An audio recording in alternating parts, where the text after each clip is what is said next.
Motxilaren umea. Gizaki guztiok berez pertsona izateagaitik eskubideen jabe gara. Hauei giza eskubideak deitzen zaizkie.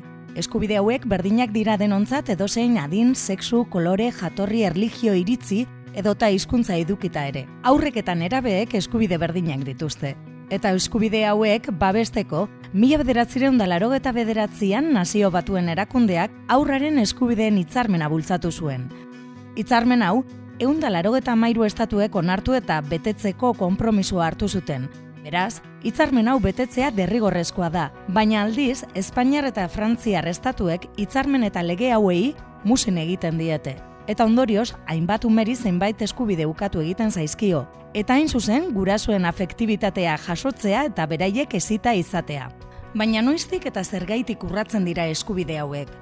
Ume bati zerbait gertatzen zaionean eta era ezberdinetako arazoak dituenean, esaten ohi dugu, ume horrek egundoko sama darama motxilan. Motxila batzuk arazo larriekin kargatuta daudenean oso zaila da irtenbide bat bilatzea, baina beste batzuetan ez hainbeste, eta hemen azalduko dugunak irtenbidea dauka. Espainiar estatuaren legearen arabera, haurrek eskubidea dute amarekin egoteko espetxe barruan 3 urte bete arte. Eta ama ezaten dugu, gizonezkoen kasuan eskubide hori ez delako existitzen. Madrilgo adingabeen defendatzailea izandako Javier Urrak esan zuen bezala, 3 urte bete arte, espetxe barruan haurrak bereganatuko ditu bertoko ezaugarri eskor guztiak. Alegia, barroteak, zarraileen zaratak, ezintasuna urrutira begiratzeko hormak nonai daudelako, ezetasuna, hotza, espazio txikiak, baliabide mugatuak, 9 metro karratuko ziegetan 14 ordu igaro behar izatea egunero. Izan ere, naiz eta elkarrekin egon, baldintzak ez dira egokienak guraso eta umeentzat. Gainera, haur baten behar izan fisiko biologikoak, elikadura, temperatura, higienea, loa, osasuna, gaur egungo espetxe egituretan ezinezkoa da. Beraz, genion bezala, haurrak eskubidea daukate bere amarekin egoteko, baina bere etxetik 500 edo 700 kilometrora. Euskal Herriko espetxetan ez dagoelako inolako azpiegitura egokia eta prestatua umea gurasoekin egoteko. Ondorioz, euskal guraso presoei, beraien seme-alabei eta gainontzeko beste senide guztiei eskubide hau ez zaie bermatzen, eta hurbiltasuna suspertu beharrean urruntasuna bultzatzen da. Baina haurra 3 urte bete ondoren espetxetik atera behar da, eta ama eta haurra elkarrekin egotetik bisita sistemara pasatzen dira. Legearen arabera, 10 urte baino gehiago duten aurrekiko bisitaldien maiztasuna ez luke mugarik eduki beharko, baina errealitatea oso bestelakoa da. Kasu honenean, hilean behin 2 bis bisitaldietara mugatuz, eta kasu askotan, espetxearen azpiegitura ezaren aitzakipean, elkarrekin egoteko aukera hau askoz gehiago murrizten da. Azken finean, espetxeko zuzendarianen irizpidearen subjektiboaren esku gelditzen delarik. Honetaz gain, lokutorioetan egiten diren asteko bisitaldiak daude, erabat arrotzak direnak. Umeak bere erreferentea den pertsona, alegia aita edo ama, bakarrik telefono baten bidez eta kristal edo barroteak tartean egonik ikusi aldu. Inolako aukerarik gabe ukitzeko edo besarkatzeko. 10 urte betetzerakoan aldiz, bizikidetzako bisa delako hori desagertzen da. Umeak ezin ulerturik zergaitik urruntzen duten are gehiago bere amarengandik. Psikologia evolutiboan frogatuta dagoen bezala, eremu kognitibo eta linguistikoa garatu ahal izateko, haurrek badute berezko tresna bat, alegia, imitatzea. Imitazioaren bidez, estruktura intelektualaren andamaje kognitiboa eraikitzen da. Horretarako, senideen arteko gutxienezko presentzia eta interakzioa erabat beharrezkoa da pertsonalitatearen elementu gehienen moldatzea osatzeko. Oinarrizko emozioen erregulazioa bideratzeko, egitura linguistiko sendo batzuk sortzeko eta garapen psikomotorraren osagaiak antolatzeko. Haurrek gurasoen hurbiltasuna ikusi eta sentitu behar dute. Laztanak, besarkadak, musuak eta antzeko manifestazioak oso importanteak dira haurrentzat. Ziurtasun emozionala sumatu behar dute gurasoengandik. Haurrak beraiek onartua, maitatua eta baloratua senti daitezen. Hau horrela ez balitz, autoestimu arazoak sortuko lirateke, bakardade, baztertze edo abandonu sentimenduak agertuko lirateke, eta ondorioz zenbait psikopatologia emozional begibistan geldituko lirateke. Beraz, Haurrak topatu duen errealitate batengaitik zigortu egiten da eta erruduntasun sentimendua transmititzen zaio.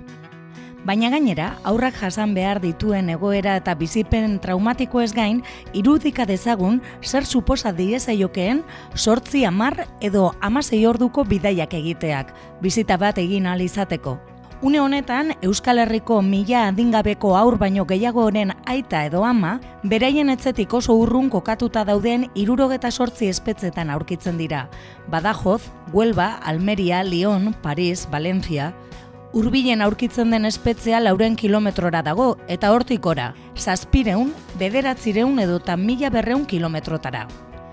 Imaginatu dezagun ume baten aita Badajozeko espetxean dagoela, alegia, bere etxetik 756 kilometrora.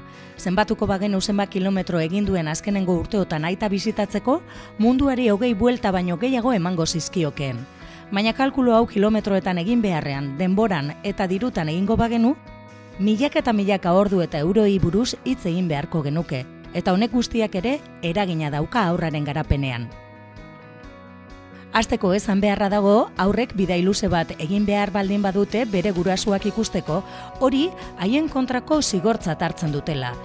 Ez dute ulertezina delako, zergaitik egin behar dituzte horrelako bidaiak aita edo ama ikusi ahal izateko. Honek guztiak estresa eta urduritasuna sorrarazten ditu. Haien aktibitateak, haien protagonismoa, haien zaletasunak guztiz desplazatuta gelditzen dira. Dena, bizita labur eta bidai luze horren menpe dagoelako. Zoritzarrez, orain arte aipatutako datu ez gain, badaude beste ondorio latz askoz sakonagoak. Bai ikasketetan, haurren garapenean, harremanetan, ikasketei dagokienez askotan klaseak galdu behar dituzte. Umeek ez dutelako erabakitzen bizita noiz izango den, asteburuan edo astebarruan. Gero bidaiatzeko denbora behar dutelako, edo oso berandu itzultzen direlako. Eskola orduak galtzen ditu, klaseanen erritmoa galtzen du. Egun osoko ordutegi batean beharrezkoa den arreta eta konzentrazioa mantentzea oso zaila da, eta ondorioz motivazioa galtzen du. Garapen psikologikoaren eremuan sortzen diren arazoak oso handiak izaten dira. Batez ere, arlo sozio-emozionalean, kognitibo-linguistikoan, psikomotorrean eta egokitzapenean. Esate baterako, eskola kirola aktibitatean ezin diote normaltasunez parte hartu. Askotan, ezin dutelako entrenatu, ezin dutelako asteburu batzuetan jolastu, animoaren egoera haserrekorra bultzatuz. Eta atsegingarriak ziren aktibitateen aurrean interesa galduz eta individualismoan oinarritutako kirol edo aktibitateak aukeratuz. Zein da honen ondorioa? Haur hauek berezi ezberdin eta raroa sentitzeaz gain, bereaien garapen emozionala eta soziala zailtasun handiekin topatzen dela, isonamendu soziala pairatzeko arrisku bizian egonez. Bidai luze hauek egiterakoan gainera dimentsio espaziala galtzen dute, desorientazio handiak agertuz, loan alterazioak jasaten dituzte, zefaleak agertzen dira, neke fisikoa areagotzen da eta askotan gaixotasun psikosomatikoak agertzen dira. Azkenik ezin dugu ahaztu elementu guzti hauekin erru sentimendu itzela sortzen dietela berarengan. Kilometroak, urduritasuna, bizitaldi laburrak, ezin lorik egin, ezin jolastu, eta harremanatu aita, ama edota lagunekin, tentsioa, estresa, beldurra istripuei, beldurra espetxeko oroiminei, baita beldurra agian bizita honetan ez duelako ama edo aita ikusiko. Hori ere gertatu aldelako. Umeek eta beraien gurasoek kontrolatu ezin duten arrazoi ezberdinengatik bizita ez egotea. Hortaz, preso dagoen senidearen izaera edo espetxe zigorrez gain, umearen eskubideak errespetatuak izan behar dira. Inor pentsa lezake nola bete alden haurraren afektibitatea eta heziketa eskubidea bere ama 700 edo 1000 kilometrotara edukita. Tartean, autobus, taxi, tren konbinaketa konplikatuak eginez, istripuak izateko arriskuan, katxeoak, detekzio aparatuak eta arkuak pasatuz, eta azkenean, ordubeteko bizitaldia izateko ian behin. Beraz, nazioarteko legeriaren arabera, haurrek duten eskubideak non gelditzen dira. Non gelditzen da haurrek behar duten gurasoekiko ezinbesteko lotura beraien garapen osasungarrirako. Eta gurasoengandiko afektibitatea jasotzeko eskubidea, eta beraiek hezita izateko eskubidea, non gelditzen dira. Ume bati zerbait gertatzen zaionean eta era ezberdinetako arazoak dituenean, esaten ohi dugu. Ume horrek egundoko sama darama motxilan, eta motxila hau daramatenek, 11 urte, 9 urte, 8 urte, 4 urte eta 2 urte besterik ez daukate.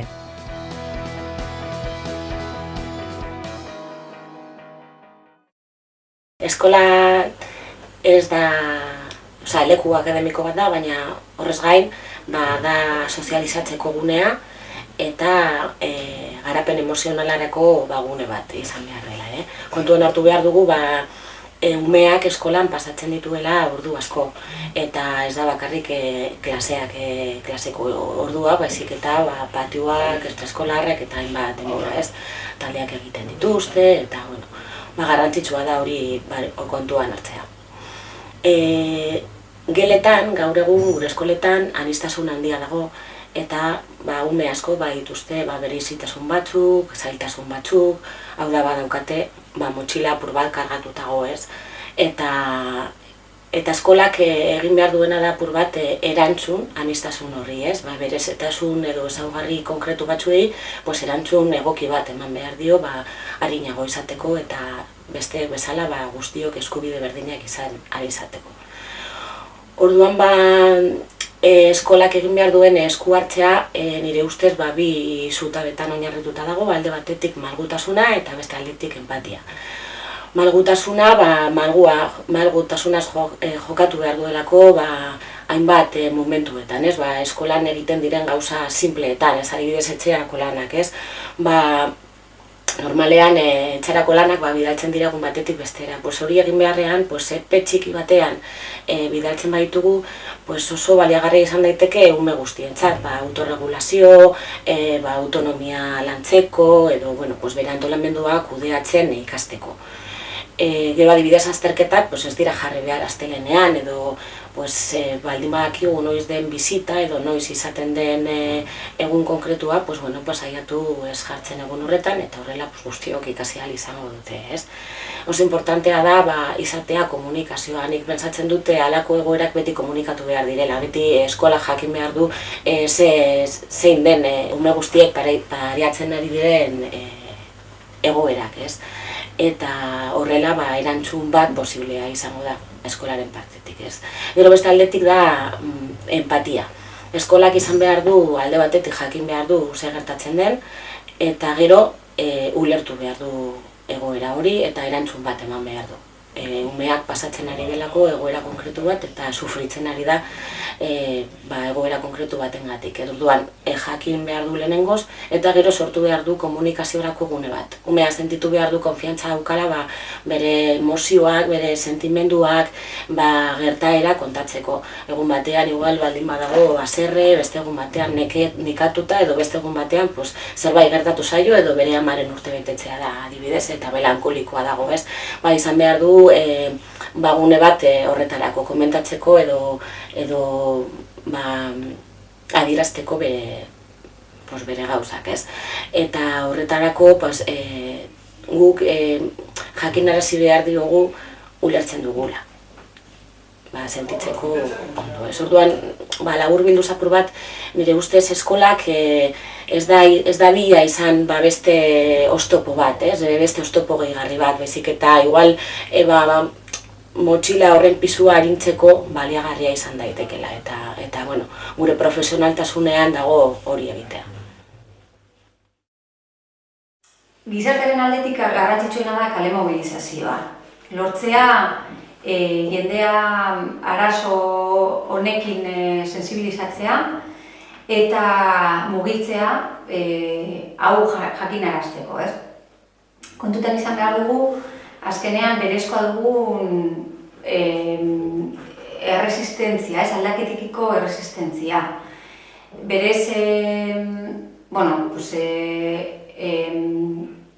gizaki guztiok ekonomikoa gara eta joera dugu automatismora. Eta orduan automatismo hauek apurtzeko beharrezkoa litzateke beharra sentitzea. Sentitzea aldaketa bat egiteko beharra eta hau lortzeko ezinbestekoa da hau kaleratzea.